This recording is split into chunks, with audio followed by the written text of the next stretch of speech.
This is the new Toyota GR Yaris. Believe it or not, Toyota has made some significant updates to the car as part of a midlife facelift. More than a facelift, they've done lots of changes underneath the skin as well. And to explain to you exactly what they are, I'm going to speak to the chief engineer to find out what they've done and why they've done it. Dual clutch transmission because it's a sporty car. No. I'm going to compare the new car to the old car by driving them back to back on the track. Car's going sideways around there. And of course, I'm going to drag race the new car against the old car. Wow, he got a better start. I'm really hoping the improvements have actually made the car worse because I don't want to have to sell my old GR Yaris to buy the new one because I'm supposed to be buying a kitchen. Oh dear. Anyway, I'm Matt Watson and you're watching Car Wow. Let me talk you through the design changes to this revised GR Yaris. Now this car is in camouflage because Toyota didn't want people to see it before it's unveiled at the Tokyo Auto Salon. As you're watching this video, the car's been unveiled so I can show you these pictures of what it looks like uncamouflaged. And you'll notice there's now a grey colour in addition to the flat white, the pearl white, the red and the black. I'd still have it in pearl white like my car. Now one of the big changes is this front bumper. So this is all new. Here we've got the radiator here. Because this is a pre-prog car, it's the same as on the old car. Other versions have a GR sticker on it, and you also have little spray coolers for the intercooler. Also, the shape and the design of it is different to before, and you have these vents here at the side to help smooth airflow over the wheels. Wheels look exactly the same as before, so forged alloy wheels. Brakes are the same as before, so really big, powerful, strong brakes. Moving down the side, not really any changes. Same sloping roof line. What you can't see here is the new spoiler. So this is the same as on the old car, but the revised version is body coloured rather than black, and this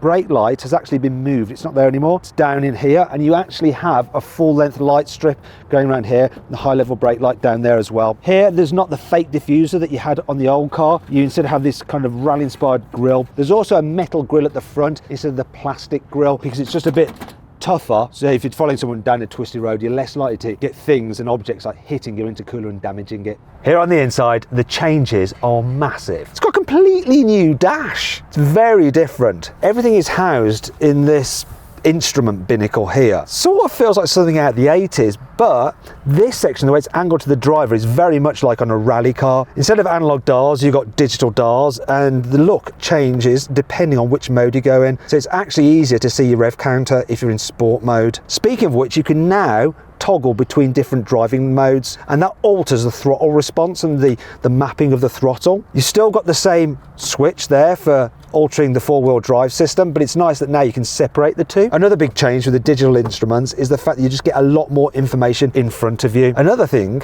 is the design of this is actually much easier to operate because they've moved some of the controls closer.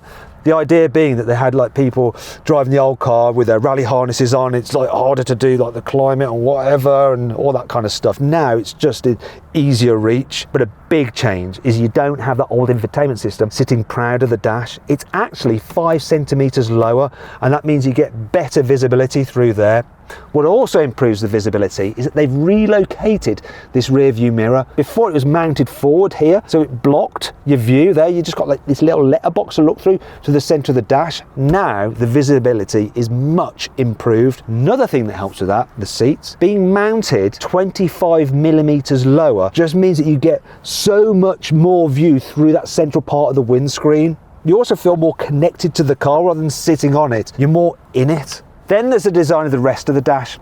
Now this is a pre-production car, so this isn't actually the materials that you'll get on the dash for the finished thing that customers will get, but the design is what they will get. So before, it was a little bit awkward. You had a little shelf, but it wasn't big enough to put your mobile phone, whereas this one definitely is. And you've got a USB-C, not an old-fashioned USB, to connect your phone to. Another reason they've put this area a bit more recessed is because in certain countries, I think not the UK, I haven't seen any of these in the UK, some people like to put little gauges there, and there's just more space to allow you to do that. Another thing they've changed is this. Come over here. Before, this part of the door handle was flat. Now they've angled it so it's just a bit easier to operate your window switches and the lock switch. So quite a lot of difference to before. They've also moved the stability control and the auto blip function from here to here. So it's a little bit easier to get at, though when you're driving you do have to reach around the knob, especially to get to the driving mode. So I don't think that's an ideal solution, but what is better than before, hazard warning lights. So as you just rip past someone and they've kind of let you pass,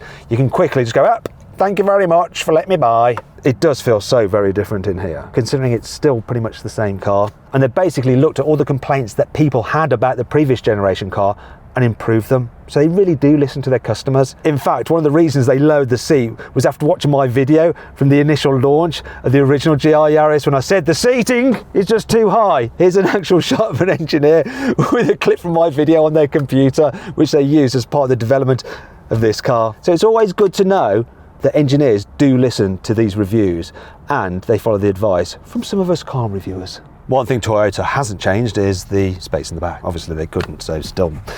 Headroom is very tight and knee room is a little bit on the snug side, but you can carry people in the back if you really need to. Another thing Toyota hasn't changed is the boot. Still rather small, and it's still got the little flimsy low cover, which helps save weight and sort of is a practical solution, because the good thing about it, look at this, you can fit it in there quite easily.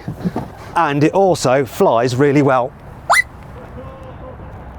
Look at that! Home run! Hell yeah! To start off, I'm going to go out on track in the old GR Yaris to remind myself what it feels like, even though I've got one of my own. But this is left-hand drive. I'm on a circuit. I haven't had mine on circuit for ages. So let's go for a spin round Harama. The sun is bright, hence the sunglasses, and because they make me look dashingly cool. I am not familiar with this circuit at all, so I've got to learn the circuit. Fortunately, I'm not having to learn the car. Here we go. I've got the auto blip on this because there is no chance of heel and towing in this GR Yaris at all, because the pedal position on this current generation car is not great. But it's a little flyer on track, loads of grip. Keep the power on down here so I don't lift. Keep the car settled.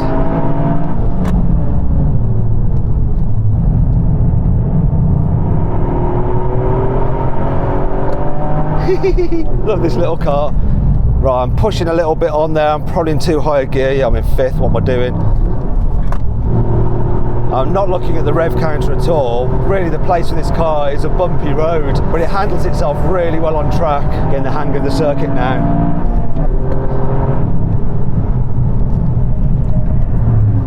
It's always harder changing gear with your right hand when you're used to right-hand drive cars. It's quite interesting following the other one down the straight, see where he brakes. Braking a lot earlier than I think I would. Well, that was really interesting. Just having a little go in the car, feeling it move around a bit, trying to learn the circuit, messing up a few gear changes, going into fifth instead of third. At least they weren't the wrong way around. I'd rather go from, second into fifth.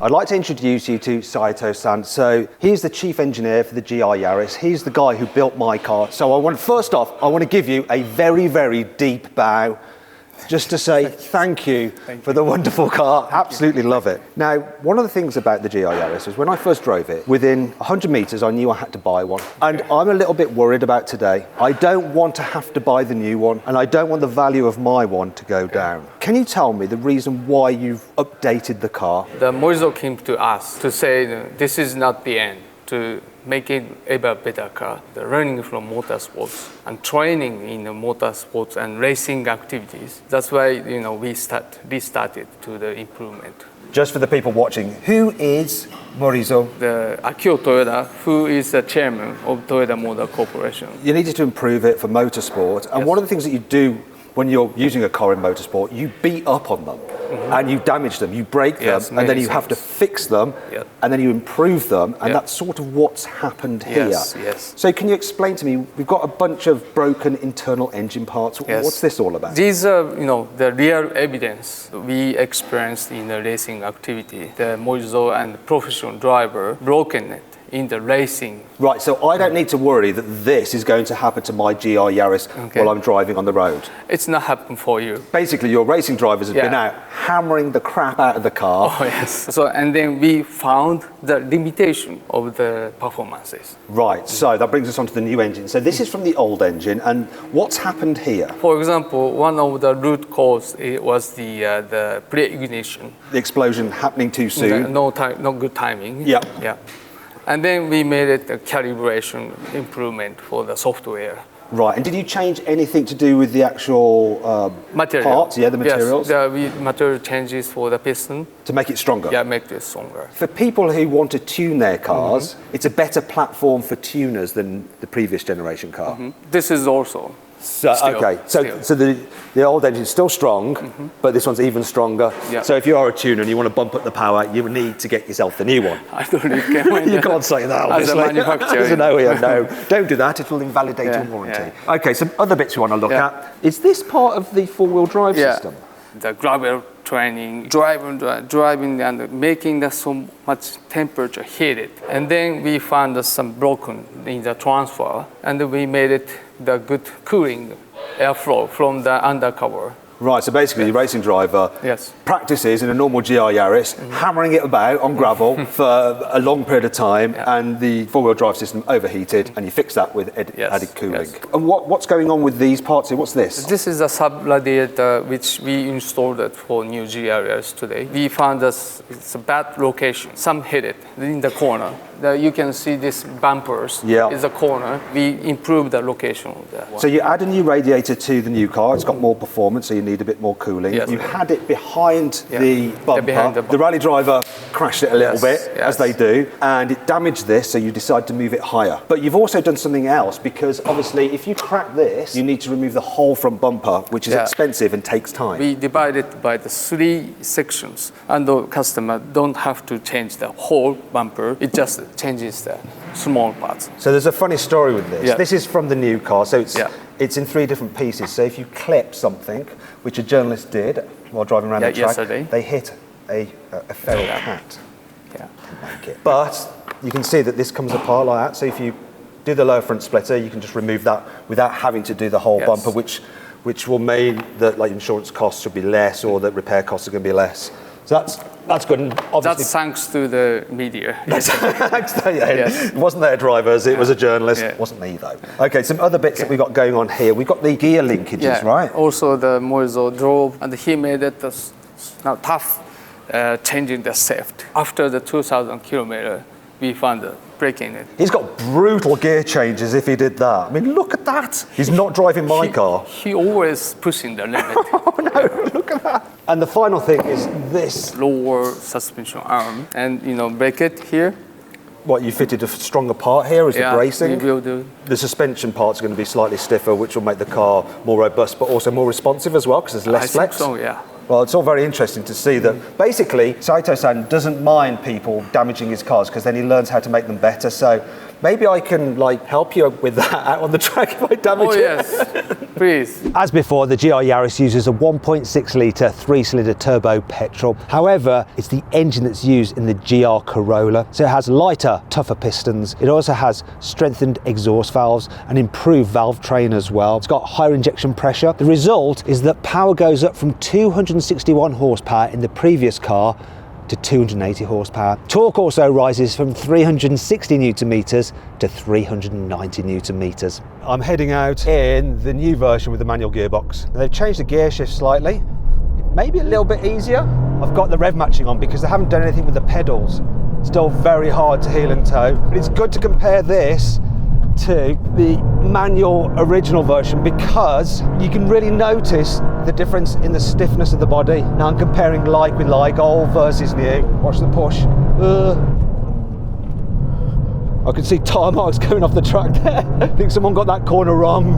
Now the suspension's been updated on this. It's a little bit different than before, and the body's stiffer, plus the mounting point of the suspension is different as well. Definitely feels pointier, and maybe a bit more adjustable on the throttle as well, and it just feels a little bit more responsive. I can't believe how I'm noticing that straight away. This is the tough corner with the rotation there. There we go. Don't let it push. There. Oh yes, it's making me want it. Oh, it just feels more alive. Yes! Oh, don't make me buy one. Scary bit. Brakes are legendary. I mean, there you think they might give up. That would be the point where they would, but nah, still plenty of feel through the pedal. I'm going to stay in second here. Get the rotation going. The gear shift is ever so slightly sweeter. It's not Civic Type R quite good, but it's still good. Come on, get second. It's still not perfect. Like when you're rushing it, the gear shift can be a little bit of a... a hindrance. I don't notice it on the road, but when I'm really like trying to attack a track, definitely feel it. Changing up like, God. Starting to push wide then. Car's going sideways around there. That's my time with the car over. I love it. Well done, Saito-san and team. I'd really like to go back out in the previous generation version. Now I've learned the circuit to see how much different it is. Very hard to tell the difference in performance. You know, 20 extra horsepower, 30 extra Newton meters. Maybe a little bit more punchy.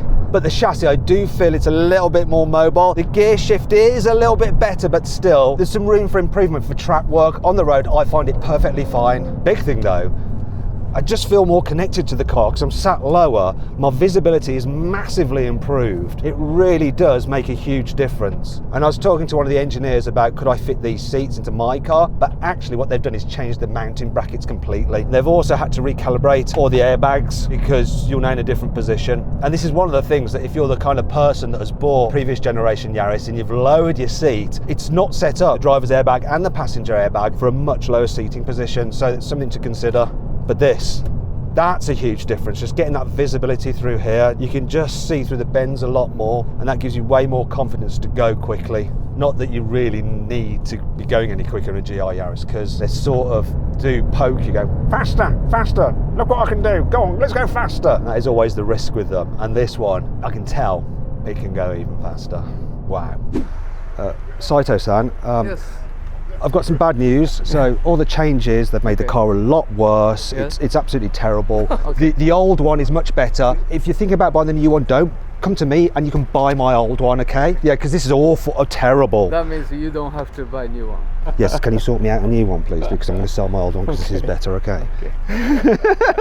One of the biggest changes for this new generation of GR Yaris is the fact that it's now available as an automatic. Why the heck do you need an automatic version of the GR Yaris? It's supposed to be a pure driver's car. However, sometimes the customer who has only the license for the automatic transmission, so we would like to share this front drive to the automatic transmission licenses. So tell me about this automatic transmission, because I'm guessing dual clutch transmission because it's a sporty car. No, it's a torque converter system. Why? We have long experience with the torque converter system. The torque converter system is kind of the smoothness and good for the feeling to drive. So how have you done that then? Because most people think torque converter, it's going to be a bit slushy, it's going to be a bit slow. How have you made it feel fast and responsive? Oh, yes. What changes are there to this over a normal torque converter auto?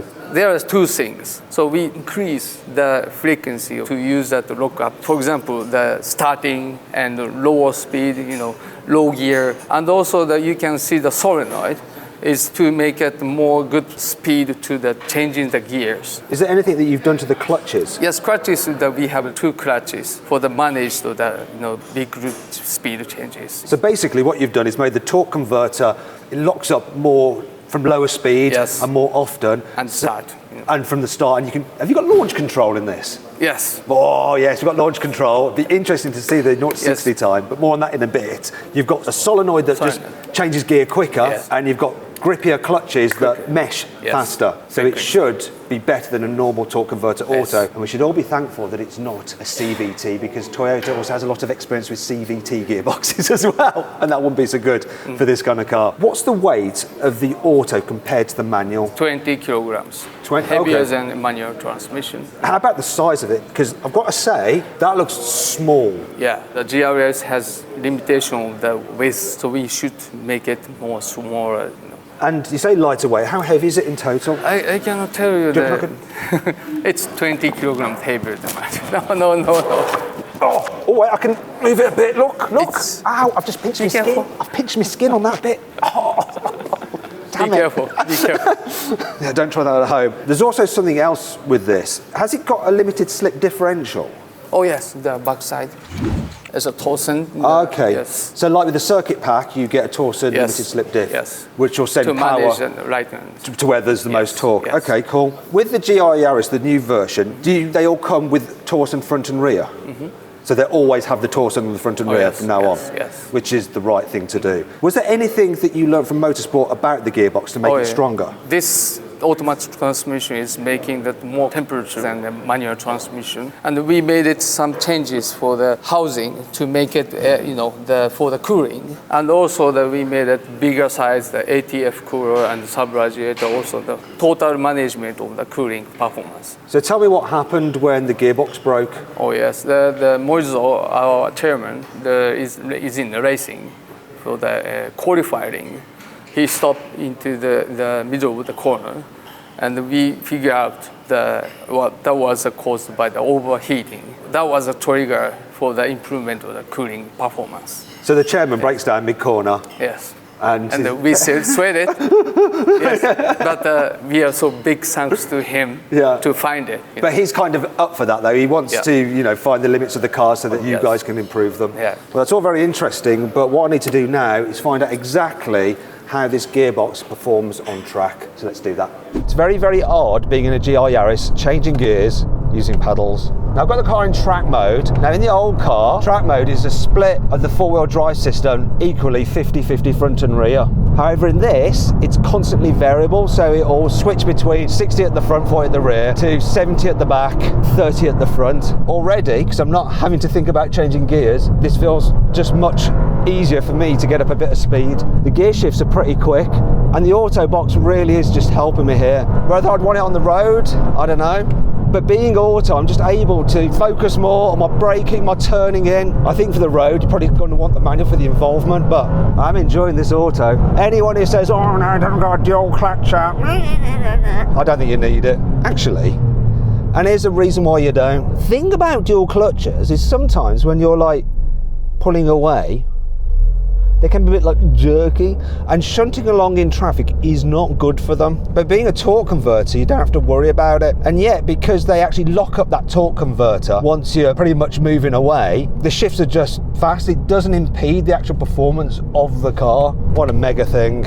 And in a pro driver's hands, this automatic, even though it's 20 kilograms heavier than the manual, is a second quicker around Fuji Raceway. And in terms of like pro driving and racing drivers' lap times, a second is a whole chunk of time. Here we go. 3, 2, 1. Oh, beat them off the line, so easy.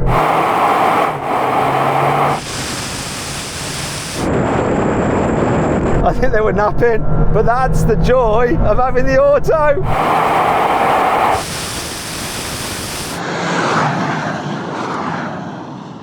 Guys, do you want to have one quick other go? You might not have been fully ready. Here we go, best 2 out of 3, as I always say. 3, 2,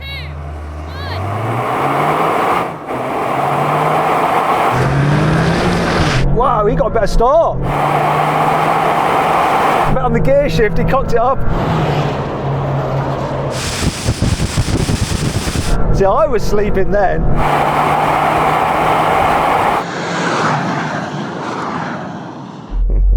You got a great start. What I'm going to do now is compare the cars 0 to 60 times. So I'm going to start off with the old car. Let's rev it up. Dump that clutch. Oh, that hooked it really well. Oh, come on! Oh! Come on, what are you going to do? Oh, it's not the best time. Didn't have the best gear change, but it hooked up all right. 0 to 60, 6 seconds dead. 0 to 62, 6.3 seconds. Standing quarter, 14.12. Let's try the new car in manual. Same thing again. Rev it up. Dumper the clutcher. Oh, that hooked better. Oh. Gear shift there, second to third, still a little bit questionable. And there we go. Ooh, 13.67. That was badass. I mean, I pretty much did exactly the same thing, and it's quicker. So the 0 to 60 was 5 seconds, so it's a whole second quicker, it just hooked up better. The 0 to 62 was 5.7 seconds, and the quarter mile, 13.67. Finally then, the automatic. Pull up on both pedals, going to launch, floor it. Ooh, interesting. Here we go, quarter mile.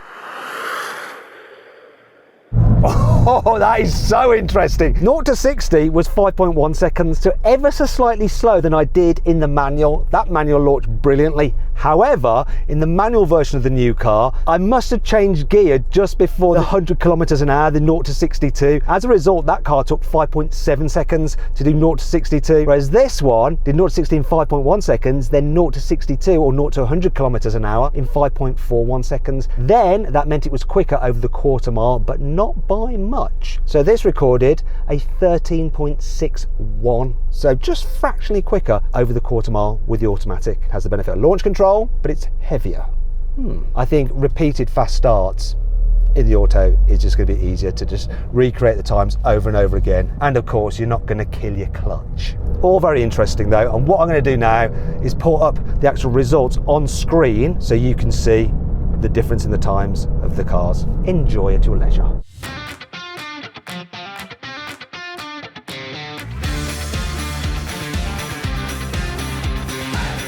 So then, what's my final verdict on the new Toyota GR Yaris? No point buying one. They've made it worse. It's no good. You're definitely better off buying the old car. And I actually have one for sale if you're interested, because I'm probably going to want to buy this new car. Because yes, they have improved it. It is better. And now they've addressed all the issues that I had with the previous car. Damn it! I wasn't supposed to be buying another car, but it looks like I'm going to have to. Anyway, if you have the opportunity, just go right ahead and buy this thing.